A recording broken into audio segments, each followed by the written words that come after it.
在情感的花園裏，女人一旦動了情，內心便會湧起層層漣漪。那些對親密關係的渴望，如同春日裏破土而出的新芽，帶着蓬勃的生命力。當他任時可以發生關係時，會有一些情不自禁的做法，那是他內心情感的真實流露，就像山間的溪流，順着地勢潺潺而下，無法控制。一、情不自禁地眼神追隨，滿是熾熱與渴望，眼睛是心靈的窗戶。當女人暗示可以發生關係時，她的眼神會不由自主地追隨你，那目光裏滿是熾熱與渴望。無論身處何種場合，人群多麼嘈雜，她的視線總會第一時間鎖定你。在熱鬧的派對上，燈光閃爍，音樂震耳欲聾，可她的眼裏只有你。她會專注地看着你的一舉一動。你說話時，她眼神裏滿是欣賞和專注，仿佛在聆聽世間最動人的旋律。你沉默時，她也會靜靜凝視，眼神中帶着一絲探尋和期待，仿佛想透過你的外表看進你的靈魂深處。當你們目光交匯的瞬間，她不會躲避，反而會微微眯起眼睛，嘴角泛起一抹若有若無的微笑。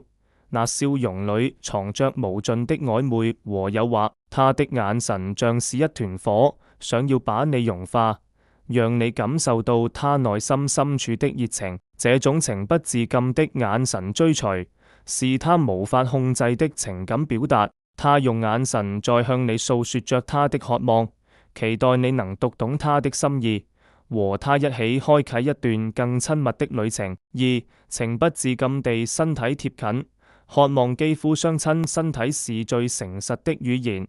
當女人暗示可以發生關係時，她會情不自禁地身體貼近你，渴望和你肌膚相親。在相處的過程中，她會找各種機會靠近你。一起走路時，她會緊緊挨着你，肩膀和你的肩膀若有若無地觸碰。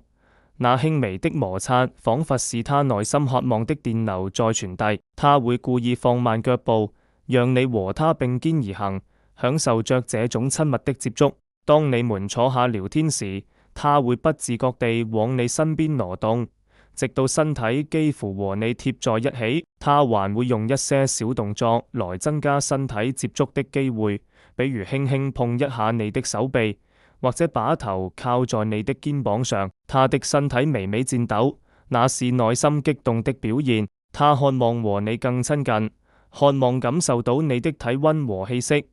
這種身體貼近的渴望就像一種本能，讓她無法控制自己的行為。她用身體的語言告訴你，她已經做好了和你發生關係的準備，期待着你能給她一個溫暖的擁抱，一個深情的吻。三、情不自禁地言語挑逗，撩撥你的心弦。言語是情感的載體。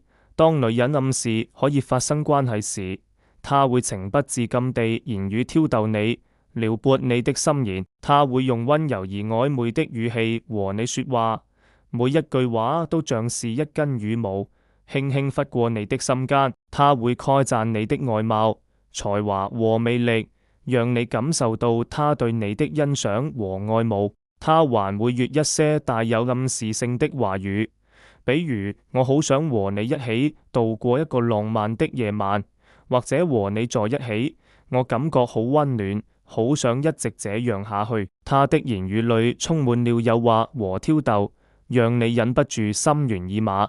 她會根據你的反應調整自己的語氣和內容。